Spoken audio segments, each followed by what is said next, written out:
घरी birthday party असो, function असो किंवा काहीच नसताना पण काहीतरी स्पेशल खायचं असेल, तर मोस्ट ऑफ टाईम ऑप्शन एकच असतं पावभाजी. आज आपण अगदी बाहेरसारखी मिळते ना, तशीच पावभाजी घरी बनवणार आहोत आणि घरी बनवणार आहोत म्हणजे बाहेरची चव आणि घरची चव दोन्ही या पावभाजीमध्ये पाहायला मिळणार आहे. खरं तर रेसिपी खूप सोपी आहे, फक्त थोडी मेहनत लागते आणि आज मी तुम्हाला चमचमीत पावभाजी करून दाखवणार आहे.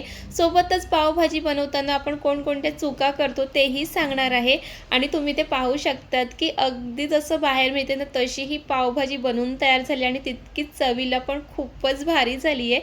चला मग आजच्या रेसिपीला सुरुवात करूया. रेसिपी शेवटपर्यंत नक्की बघा, म्हणजे कधी पण तुम्ही घरात जेव्हा पावभाजी बनवायला घेतात आणि तेव्हा ना तुमच्या मनामध्ये बरेच प्रश्न असतात, की बाहेरसारखी पावभाजी बनवून तयार होईल का? ते सगळ्या प्रश्नांची उत्तरे तुम्हाला आजच्या या रेसिपीमध्ये पाहायला मिळणार आहे. नमस्कार मंडळी, मी आहे पायल आणि तुमचं स्वागत आहे आपल्या स्वयंपाकघरात. आणि इथे पावभाजीसाठी लागणारे जे काही व्हेजिटेबल्स आहेत ते घेतलेले आहेत, जसे की बटाटे, फ्लावर, शिमला मिरची, बीट, गाजर, फरसबी, मटार हे सर्व घेतलेले आहेत. आणि आता हे सर्व जे काही व्हेजिटेबल्स आहेत ते सर्वात आधी स्वच्छ धुवून घेणार आहोत आणि त्यानंतर तर महत्त्वाचं काम असतं की ना हे सर्व व्हेजिटेबल्स आहेत ना कट करून घेणं. सर्वात आधी तरी इथे मी मटार आहेत ते सोलून घेणार आहे. आणि कधी-कधी तर मटार नसतं किंवा मटारचं सीझनही नसतं. आता तर पाहिजे तितकं तुम्हाला मार्केटमध्ये मटार मिळतील. जरी मटार नसले ना, तरी काय करायचे, आपल्या घरी तर हिरवे वाटाणे नेहमीच असतं. ते सुद्धा तुम्ही पाण्यात रात्रभर भिजवून ठेवा आणि ते सुद्धा तुम्ही पावभाजीमध्ये घालू शकतात. आणि इथे मटार सोलून झालं आणि त्यासोबतच फरसबीसुद्धा कट करून घेतलेलं आहे. आता एक-एक करून जसं की शिमला मिरची हे सर्व कट करून घेणार आहे. आणि आपण कधी-कधी ना घरी पावभाजी बनवायला घेतलं की हे सर्व व्हेजिटेबल्स आपल्याकडे कधी-कधी नसतं. एखादं म्हणजे शिमला मिरचीच नसतं, तर कधी गाजरच नसतं आणि कधी-कधी तर एखादं व्हेजिटेबल्स नसलं तरीसुद्धा आपण घरी पावभाजी ना अगदी चमचमीत बनवू शकतो. आणि तुम्ही तर पावभाजीमध्ये ना या व्हेजिटेबल्स व्यतिरिक्त दुसरे कोणतेही तुम्हाला ॲड करायचं असेल तर तेही तुम्ही या पावभाजीमध्ये ॲड करू शकतात. कारण पावभाजी ना आपल्या बॉडीसाठी तर खूपच हेल्दी असते, कारण त्याच्यामध्ये खूप वेगवेगळे व्हेजिटेबल्स जातात. आणि त्यामुळे तर मला असं वाटते की पावभाजी तर ना आपल्या घरी ना 15 दिवसातून एकदा तरी बनवली गेलीच पाहिजे, म्हणजे सर्व व्हेजिटेबल्स आपल्या बॉडीमध्ये जात असतं. आणि पावभाजी बनवताना ना त्यामध्ये बीट हे घालायचंच आहे. बीट घातल्यामुळे ना पावभाजीला छान असा रंगसुद्धा येतो. आपण नेहमी विचार करतो की बाहेरच्या पावभाजीला इतका छान रंग कसा येतो, तर त्यामुळे येतो की ते बीट घालतात. तर नेहमी ना बीट हे नक्कीच घाला. आणि तुम्हाला पावभाजी जितकी क्वांटिटीमध्ये बनवायची आहे ना त्याप्रमाणे तुम्ही त्यामध्ये बीट घाला, म्हणजे बीटमुळे तुमच्या पावभाजीला खूप छान असा रंग येईल. आणि ते सर्व व्हेजिटेबल्स हे कट करून झाले आणि किती छान दिसतं. आणि हे सर्व व्हेजिटेबल्स कट करण्याआधी स्वच्छ धुवून घेतलं होतं. आता त्यानंतर कुकर घ्यायचं आणि त्यामध्ये हे सर्व व्हेजिटेबल्स टाकून घ्यायचे आहेत. आणि हे सर्व व्हेजिटेबल्स शिजवून घेण्यासाठी कुकरचाच वापर करा. जर कुकरचा वापर करत नसाल तर मग पातेल्यात सुद्धा करू शकतात, पण थोडासा वेळ जास्त लागतं.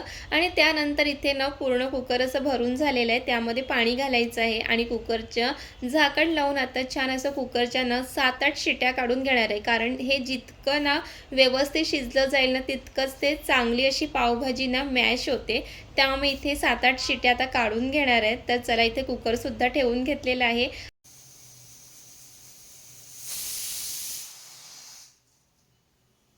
आणि इथे कुकरच्या शिट्ट्यासुद्धा यायला सुरुवात झालेली आहे. आणि आता बाकीची जी काही तयारी आहे तीसुद्धा करून घ्यायची आहे. इथे कांदा सोलून घेतलेला आहे आणि टोमॅटो हे सुद्धा कट करून घेणार आहे. आणि सुरुवातीला सर्व व्हेजिटेबल्ससोबत ना टोमॅटोसुद्धा घातलेले आहेत, तेव्हा 2 टोमॅटो घातलेले आहेत आणि आता सुद्धा 2 टोमॅटो हे बारीक कट करून घेणार आहे. आणि कधी पण पावभाजीसाठी जर कांदा तुम्ही कट करणार असेल ना तर एकदम बारीक कट करा. आणि इथे मी ना बारीक कट करण्यासाठी इथे चॉपरचाच वापर करते, म्हणजे पटकन असे बारीक कट होतात. जर तुम्हाला सुरीने कट करून घ्यायचं असेल तर तेही चालेल, पण हे पटकन कसं बारीक पण होतं आणि पटकन आपलं कामसुद्धा होते. आणि इथे तुम्ही पाहू शकतात की कांदा किती मस्त असं व्यवस्थित हे कट म्हणजे बारीक झालेलं आहे.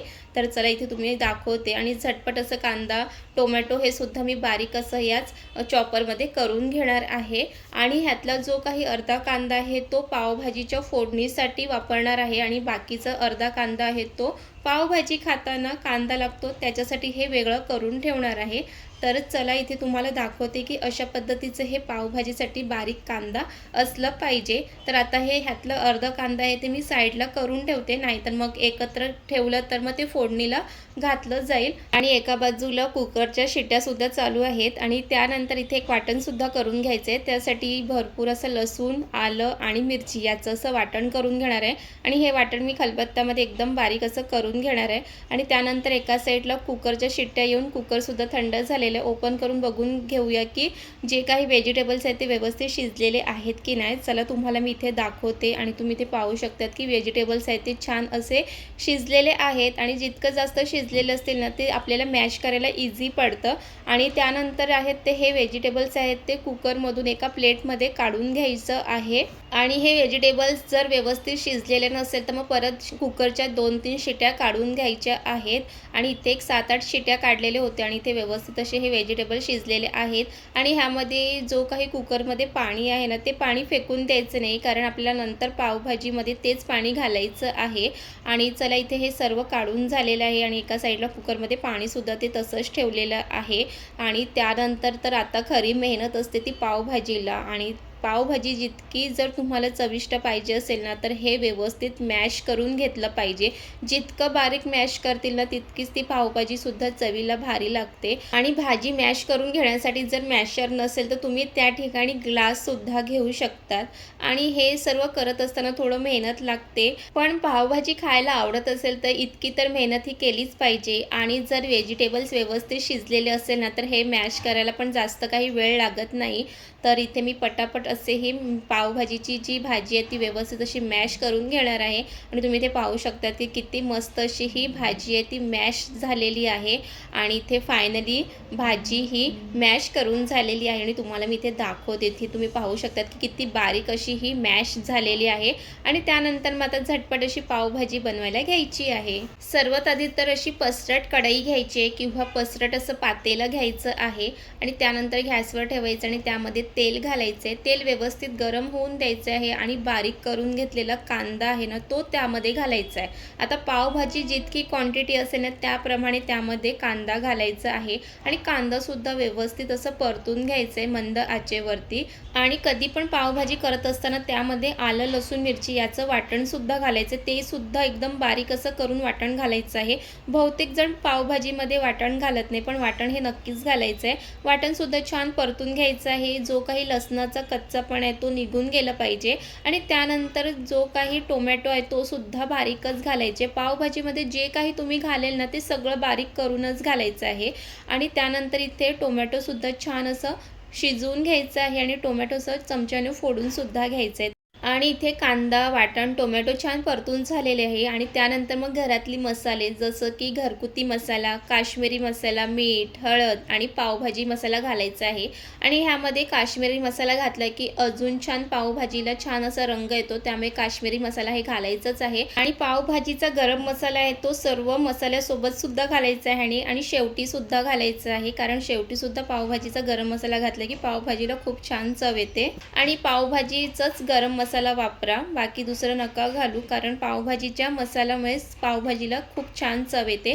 आणि हे सर्व छान मसाले मिक्स करून घ्यायचं आहे आणि त्यानंतर मग झाकण झाकून 1 मिनिटाची छान अशी ना वाफ काढून घ्यायची। तुम्ही इथे पाहू शकतात की सर्व मसाल्यामध्ये छान असं तेलसुद्धा सुटलेलं आहे आणि परत एकदा छान मिक्स करून घेणार आहे। आणि इथे हे मसाला तयार झालेला आहे आणि त्यानंतर मग इथे शिजवून मॅश करून घेतलेली जी काही भाजी आहे ना ती ह्यामध्ये घालून घेणार आहोत। आणि तुम्हाला पावभाजी जितकी तिखट हवी आहे ना त्याप्रमाणे तुम्ही त्यामध्ये मग मसाले घालायचं आहे। आणि वाटणामध्ये सुद्धा ना मिरची घातलेली होती, तर हे सुद्धा लक्षात ठेवायचे आहे। आणि तुम्हाला जितकी तिखट चमचमीत अशी ही पावभाजी पाहिजे त्याप्रमाणे तुम्ही त्यामध्ये मसाल्याचं प्रमाण घालू शकतात। आणि त्यानंतर हे सर्व भाजी टाकून झाल्यानंतर सर्व मसाल्यामध्ये छान अशी मिक्स करून घ्यायची आहे। आणि त्यानंतर ज्या प्लेटमध्ये भाजी होती ना त्याचमध्ये कुकरचा जो काही पाणी आहे ना तो त्यामध्ये टाकून घेणार आहे आणि कुकरमधलाच तो पाणी ह्यामध्ये घालणार आहे। आता पावभाजी तुम्हाला जितकी घट्ट, पातळ ज्याप्रमाणे पाहिजे त्याप्रमाणे तुम्ही त्यामध्ये पाणी घालायचं आहे। आणि पाणी घालताना लक्षात ठेवा की एकदा सगळं पाणी घालायचं नाही आहे, थोडं थोडं पाणी घालून ते व्यवस्थित मिक्स करायचं आहे, कारण पावभाजी मिक्स करत असताना आपल्याला अंदाज येतो की पावभाजीची भाजी आहे ती घट्ट आहे की पातळ झालेली आहे. कारण पावभाजीची जी भाजी असते ती जास्त पातळसुद्धा चांगली लागत नाही आणि जास्त घट्टसुद्धा नाही. तर त्यानंतर इथे पाणी टाकल्यानंतर एक छान अशी झाकण झाकून एक वाफ काढून घ्यायची आहे आणि इथे वाफ काढून झालेली आहे. आणि त्यानंतर मग ह्यामध्ये बटर घालायचं. जर तुम्हाला आवडत असेल नक्कीच पावभाजीमध्ये एकदा बटर घालून बघा. बटर घातल्यामुळे भाजीला खूप छान चव येते. आणि ह्यामध्ये बटर घालण्या अगोदर मी थोडंसं गरम मसालासुद्धा घातलेला आहे पावभाजीचा. ते सुद्धा मिक्स करून घेतल्यानंतर मग ह्यामध्ये बटर घातलेलं आहे. आता बटर तुम्ही तुमच्याप्रमाणे कमी जास्त घालू शकतात, पण बटर हे नक्कीच घाला. आणि बटर घातल्यानंतर ते छान असं मिक्ससुद्धा करून घ्यायचं आहे. बटर आहे ते भाजीमध्ये व्यवस्थित मेल्ट झालं पाहिजे. आणि बरेच जण म्हणतात की बाहेर जशी पावभाजी मिळते तशी आम्ही घरी बनवायला गेले का तशी नाही होत. का तर तुम्ही जर पावभाजीमध्ये बटर घालणार नाही तर मग तशी चव येणारच नाही आहे. तुम्ही एकदा बटर टाकून पावभाजी खाऊन बघा आणि बिना बटरची पावभाजी खाऊन बघा. दोन्हीमध्ये वेगळी चव असते. म्हणून कधीही तुम्ही पावभाजी बनवणार असाल तर त्यामध्ये बटर घाला. आणि बाहेर जशी चव मिळते तशी तुम्हाला घरी बनवलेल्या पावभाजीमध्ये सुद्धा चव मिळेल. आणि त्यानंतर इथे भरपूर अशी हिरवी कोथिंबीर घालून घ्यायची आहे. आणि त्यानंतर कोथिंबीरसुद्धा छान अशी भाजीमध्ये मिक्स करून घ्यायची आहे. आणि इथे घरगुती पद्धतीने पण जी बाहेरची चव आहे तुम्हाला या घरगुती पद्धतीने बनवलेली जी पावभाजी आहे त्यामध्ये ती चव तुम्हाला मिळेल. तर तुम्हीसुद्धा नक्की एकदा या पद्धतीने पावभाजीची भाजी घरी बनवा. आणि इथे मस्त गरमागरम भाजी तयार आहे. आणि खरंच सांगते या पावभाजीचा जो काही सुगंध आहे पूर्ण घरामध्ये पसरलेला आहे. आणि असं वाटते की कधीही गरमागरम पावभाजी मी खायला घेते. पण त्याआधीसुद्धा आपलं एक महत्त्वाचं काम असतं, ते म्हणजे पावला मस्त गरम करून घेणं, ते सुद्धा बटर लावून. तर सर्वात आधी इथे मी पाव घेतलेले आहे आणि त्यानंतर पावला 2 भागामध्ये असं कट लावून घ्यायचे आहेत. इथे तुम्ही पाहू शकतात. कारण आतून सुद्धा पाव छान अशी गरम केली जाते. छान अशी कुरकुरीत अशी पाव गरम केली की ती पावभाजीसोबत खायला मग मस्त लागते. तर चला इथे मी तवा ठेवून घेते. तवा व्यवस्थित गरम झालं की त्यामध्ये भरपूर असं बटर घालून घ्यायचं आहे. बटर आवडत नसेल तर मग तुम्ही तेलमध्ये सुद्धा थोडंसं पाव आहे ते परतून घेऊ शकतात. इथे मस्त बटर मेल्ट झालं की त्यावरती पाव घालून घेणार आहे. आणि पाव दोन्ही बाजूने छान असं कुरकुरीत असे परतून घ्यायचं आहे बटरमध्ये. आणि जर तुम्हाला बटर जास्तच आवडत असेल तर मस्त वरून सुद्धा पावला बटर लावून घ्यायचं. आणि मला तर जास्त मस्त असं बटरमध्ये पाव छान अशी परतून घेतलेली पाव खायला जास्त आवडते पावभाजीसोबत. तर इथे सर्व जे पाव आहेत ते मी अशाच पद्धतीने आहेत ते बटरमध्ये छान असे परतून घेतलेले आहे. आणि इथे मस्त डब्यामध्ये ठेवणार आहे. आणि काही काना तर अशीच पाव खायला आवडते तर तुम्ही तशा पद्धतीने पण पाव खाऊ शकतात. जर गरम करून पाव खाली तर छान लागते. तर चला इथे पावसुद्धा गरम करून झालेली आहे आणि भाजीसुद्धा तयार आहे. आणि इथे मस्त अशी पावभाजीची प्लेट लावून घेतलेली आहे.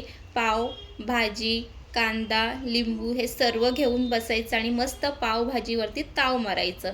मग काय मंडळी, पावभाजी पाहिल्यानंतर वाटते की जशी बाहेर मिळते तशीच अगदी बनवून तयार झालेली आहे.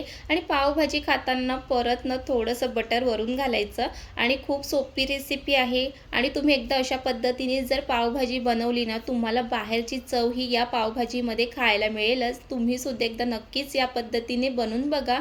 आणि त्यानंतर पावभाजी खाऊन तुम्हाला सांगते मस्त पावभाजीवरती लिंबू पिळायचं आणि मस्त पावभाजी खायला घेतली. आणि खरंच सांगते पावभाजी खूपच चविष्ट झालेली आहे. अगदी बाहेर मिळते तशीच. आणि आजची रेसिपी आवडली असेल तर लाईक करा, कमेंट करा, शेअर करा. आणि अशा घरगुती रेसिपीसाठी आपल्या चॅनलला नक्कीच सबस्क्राईब करा. पुन्हा भेटूया नवीन रेसिपीसोबत. इथपर्यंत बाय बाय.